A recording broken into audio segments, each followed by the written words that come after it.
We have a few people assembled here to talk about our respective sort of responsible business models that we are operating in different areas around the world.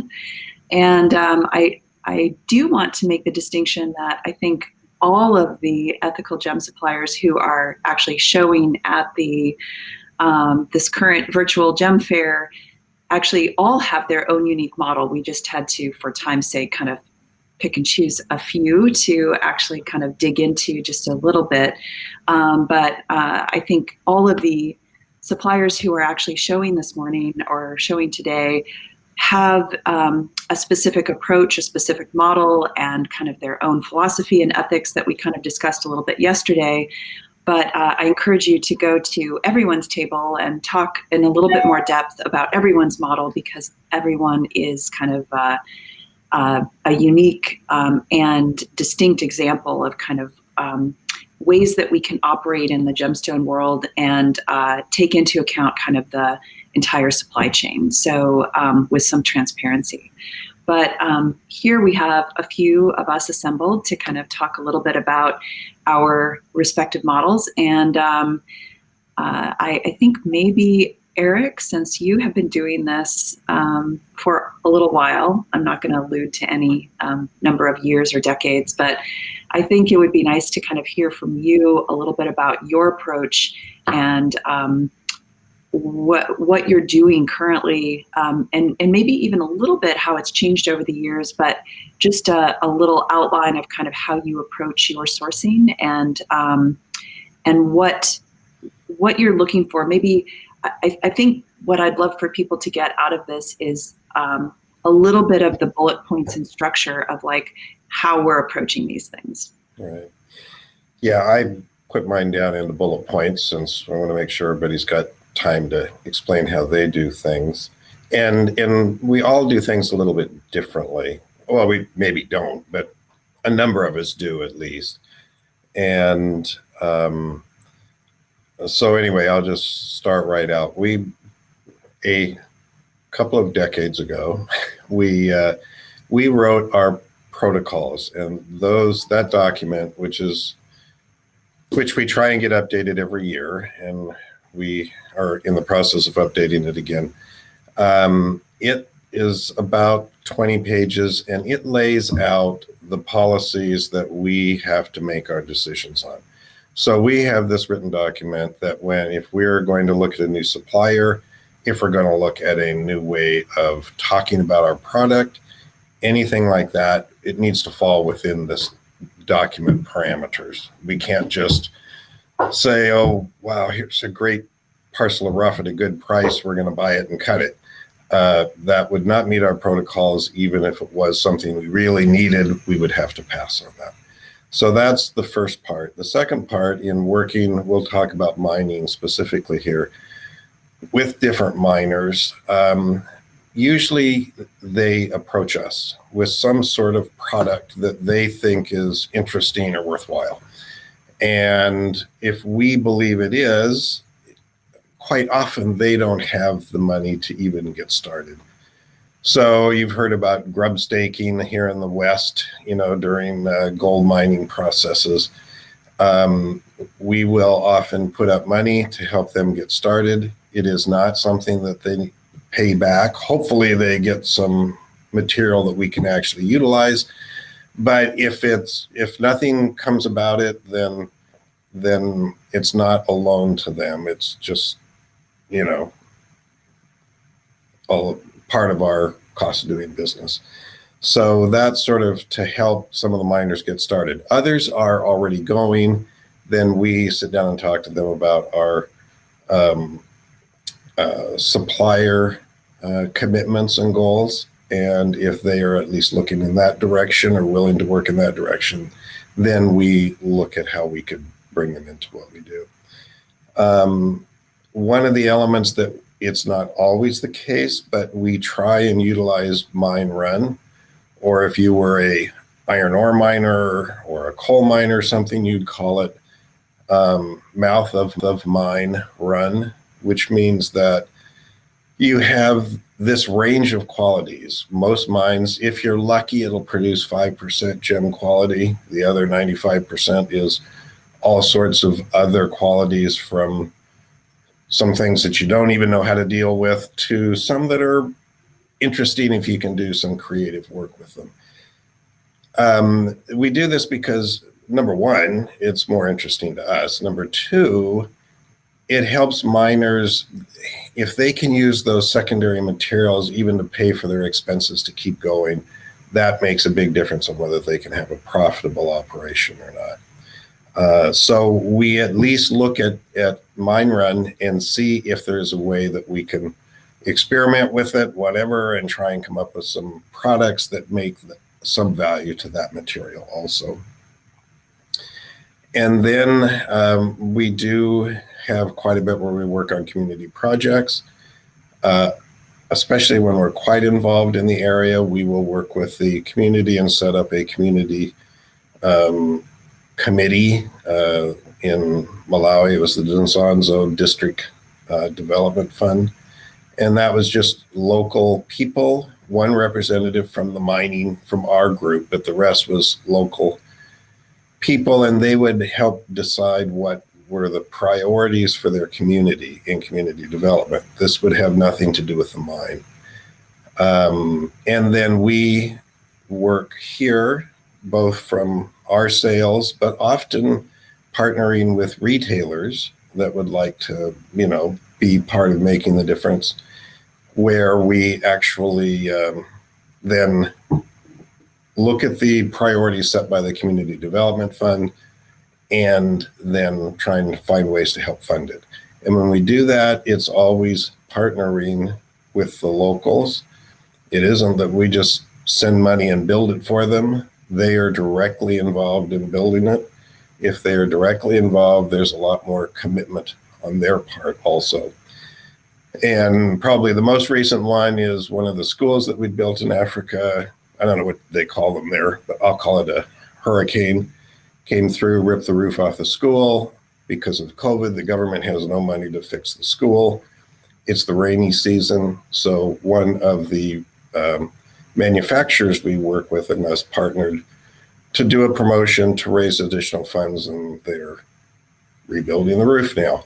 So we try and start, our focus is the mining and the people there, but we definitely look at the needs of the community at the same time. And this carries through to the cutting that we do. So it's not just the mining locations. What can we do at the cutting area to make it a better experience, a more enjoyable job, a safer environment? And that's part of our protocols also. So in bullet points, that's our business model.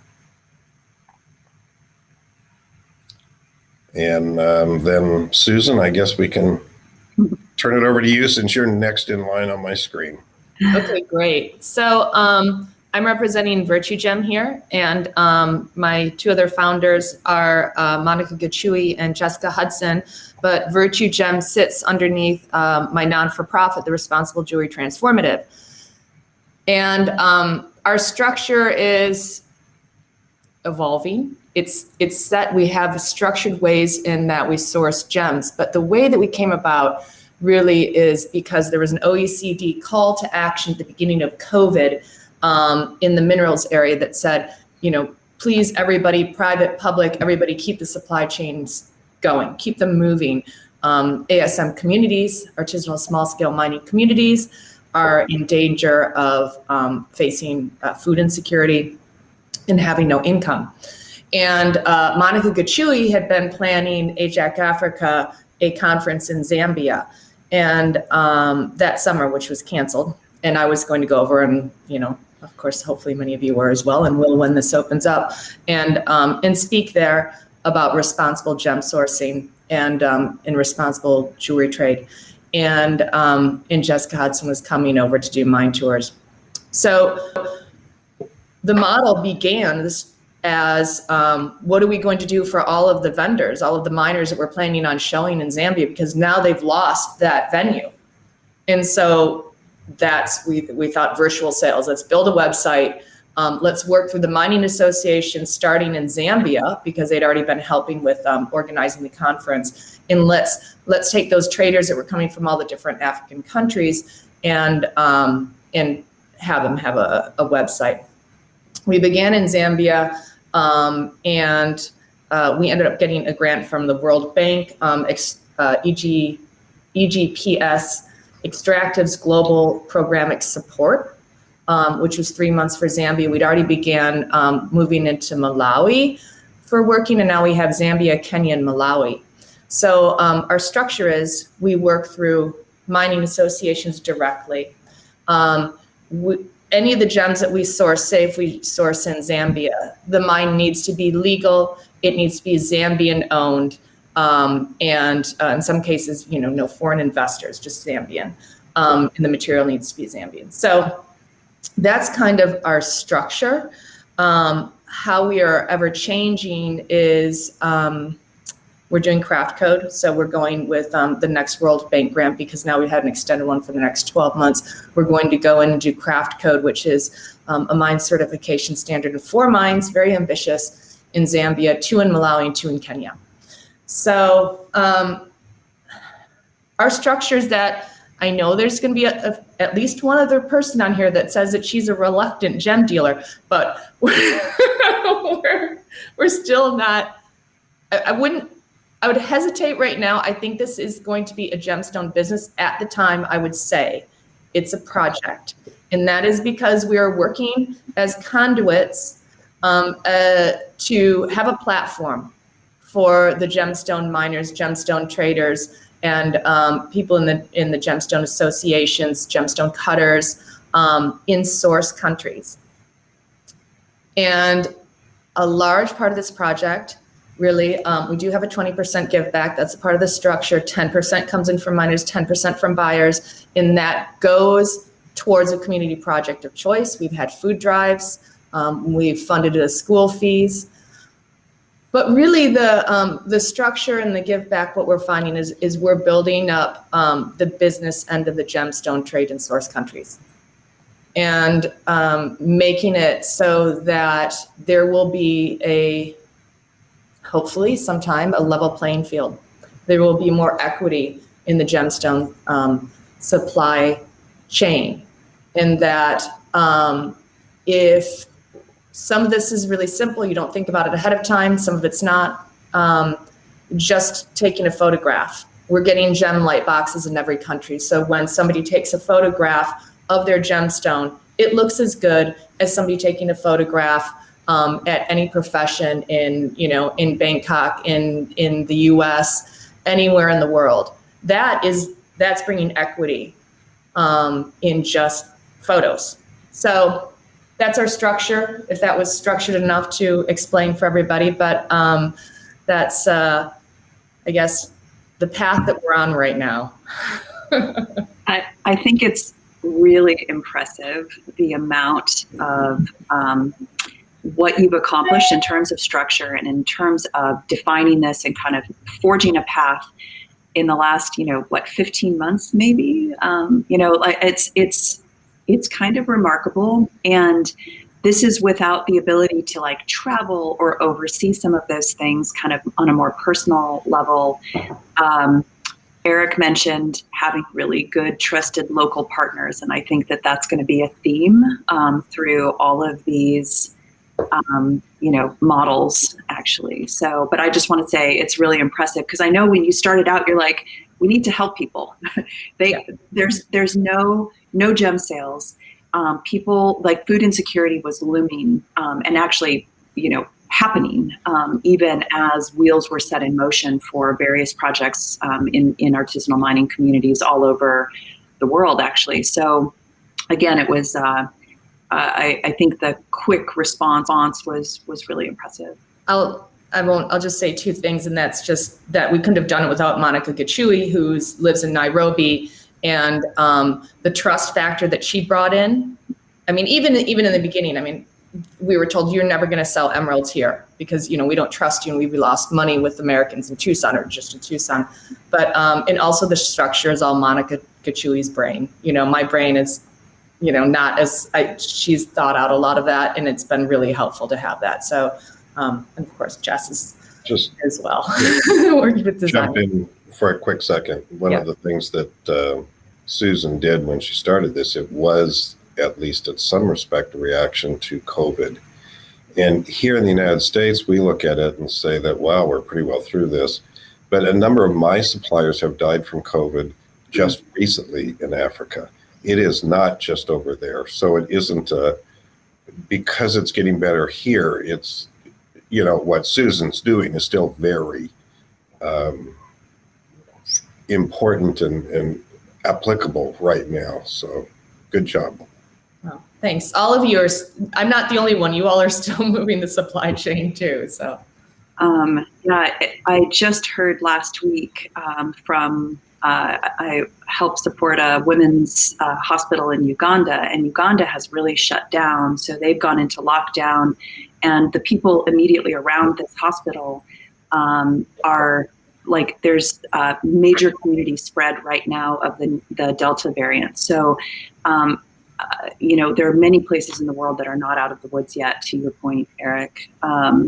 And COVID has necessitated a little bit of a shift in some of our models, right? A lot of these models, Susan's model was conceived during COVID, but a few of our models were conceived before COVID and didn't really take that into account fully, and have had to, shift and pivot as that has happened. So I'm going to let my colleague Stuart Poole, who works with me and works with a really unusual kind of collaboration with Moyo Gems, maybe speak for us and kind of outline just a few of the sort of criteria of our program, kind of the basic outline.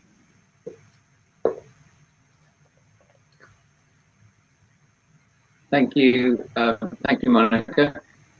I'm hoping that I'm not going to suffer with the technical issues that I had yesterday. So please let me know if I'm breaking up, or if you can't hear me, or if I should take the video offline. But I'll do my best. So far, so good. So I think in terms of a general business model that I undertake through my business through 1948, it's one of keeping the supply chain as short as possible, and maximizing our traceability, our transparency through that short supply chain, working directly with the miners. And I think those things are certainly key elements of the Moyo Gems project as well. The project itself is a collaboration, as Monica's mentioned. We work together on the commercial side of the project. The project is overseen by PACT, which is an NGO, and we also have a technical partner, Everledger, who assists with our implementation of blockchain, so the system that we use to record the gemstones, and also involving Monica Gachui. So she's important to us, and has been important to us in Moyo as well as in Virtu. So we are working with the Tanzania Women's Miners Association, TAWOMA, in the northeastern part of a region called Tanga in Tanzania. And we've been there since, we first went there a couple of years ago on a research trip. And we looked at the ways in which we could work with TAWOMA to bring the gemstones from the miners, the members of the association, more directly to the international market, whilst of course still observing the essential roles of the people within Tanzania, so the other brokers and exporters that are part of that supply chain. And we have, in the last couple of years, we've run successfully a number of what we call market days. So these are essentially the commercial events, if you like, the sales events, where we meet with the miners and we trade with them. So we're buying their gemstones, and it's much more than just a commercial transaction, if you like. So the project itself actually ran on the back of a program an educational program by the Gemological Institute of America, GIA. And as we've heard in other sessions here at the event, that it's very important to explain and work with the miners so they understand the types of material that we're looking for, the different values of the materials that they're mining, so that whether they decide to trade with us or to trade with other Stuart, people. Yes. You're No, you're kind of breaking up a bit, and I wonder if it would be better without your video. We could try that and see if the audio is a little bit clearer. Yeah, let's try that.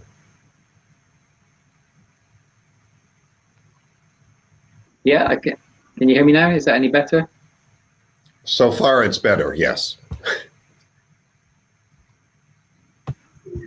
Okay. The video trick didn't work yesterday, unfortunately. But if I grind to a halt, then Monica, please take over. Yes, as I was saying, so very much an integral part of the Moyo Gems project is the educational focus. So ensuring that the miners understand the value of the gemstones, of the gem materials. And then on a broader context, we've helped with things like the health and safety, so how they can work more safely at the mine sites themselves.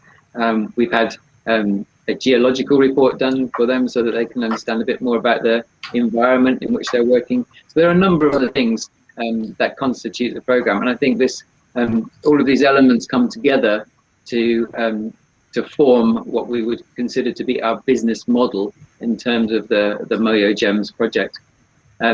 I think before the technology fails again, I'm going to draw a line under it, and I'm also conscious of the time for the session as well. So those are the basic bones of the Moyo Gems project. Back to you, Monica.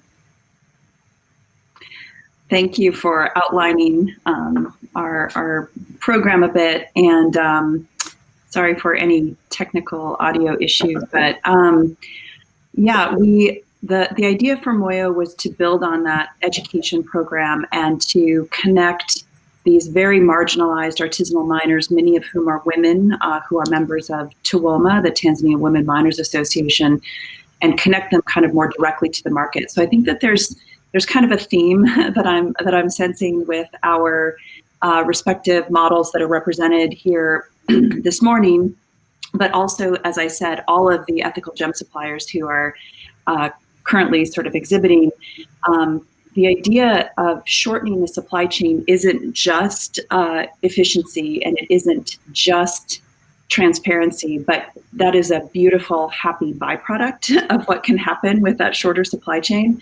But the idea that we can connect more directly with miners and the mining communities, I think, is kind of the driver for, I think, in some ways, all of us. The more direct that communication is, the more we can maybe pull them into the supply chain. That's not automatic. There's a lot of people who probably go directly to mines and who have suitcases of cash and who take the gems out, and then the miners are never actually involved in any of this process. But that alone is not a guarantee. But if you have this approach of you're not just buying the gems, you are actually kind of trying to invest or add into education, knowledge, and in some cases technology and infrastructure at that level, then we all sort of benefit from having that more direct access. Certainly they do, and I feel that we do as well with that transparency. So I just noticed that there's sort of a theme there. Eric, I had a question for you, actually, when you talk about run of mine and when you are investing in this a specific mine.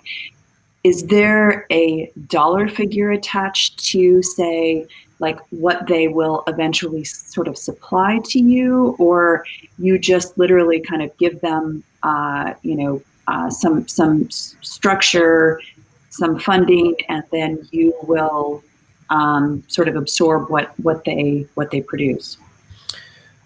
It's more what you described there. There is no fixed, because I don't even know if they're going to get anything. So it would be coming up with some funding, helping them get started. And sometimes, if it's significant amounts of money, 20, 30,000, then, as they get material, we at least, apply some of it to material. But if it's smaller amounts, it's not even applied to anything. It's just, it helps them get started, and then we buy rough and try and work out a marketing system with them, of which at times we set it up where we do marketing here in the States, they send the rough here, we cut it, and then we split 50-50 of the wholesale price in the West. So we would send half of that money back to the local mining areas. So that is one of the models. They're not all that way. Some of them just, they want us to talk about their operation, but we buy rough if they get started, and that would be it. That's interesting. And I also noticed that throughout our various models, there's also there's a sense of, like I said, not just buying the gems, but actually kind of reinvesting in the community through education and knowledge. But I also noticed that all of us involved the actual local community in those discussions and in those actual active participation. And that was something that struck me early on when I heard about the Fair Mind model as well, and how they actually, go to the community and ask them, what do you want to do with this premium? What is most needed for you? There is a tendency, and I noticed that we are all of a certain color here, and we are all talking about operating in areas where we're talking about more Black and brown communities, and the idea that white saviors come in and sort of with our own agenda or our own sort of like not a community approach that is not well thought out, that is not really actually helping or serving the community that we're trying to help. And so I think that dialogue, that communication, Moyo was formed after we took a trip in 2018 and actually met with 50 or 60 of the women in Tuolumne and Tuolumne management, and we actually crafted the program to reflect what they want. And we had a facilitated discussion with them to determine what are their biggest challenges. What would a successful market look like? What would connecting to the marketplace look like? So I think that's a big component. I think that's a big component of not just our models, but as I mentioned before, all of the ethical gem suppliers who are exhibiting. There is that element of direct community involvement. Skin in the game is kind of, like there has to be participation on both sides. And I think, Susan, you mentioned this too, like we don't want this to be some sort of charitable like project initiative. We want this to be a business, because if it's a business, it's sustainable and we can keep going back and we can keep doing this. So I think the idea is, yes, these are models. Are they widespread? Probably Eric has the most experience in that and the most sort of time invested, but it is a start, and it is something that could be applied to other regions, other areas, and the more people are thinking along these lines of like what's beneficial at every stage in the supply chain, the further ahead that we all get. So. I'm conscious of time. It looks like we are a few minutes over, which perhaps everyone can now join us and continue the conversation at the tables. We'll all be in the lounge, which is in your upper nav bar. If you click lounge, you can see our tables. Join us there, and we would be very, very happy to continue the discussion. But thank you all, and thanks everyone for tuning in. Thank you. Thank you. Thank you.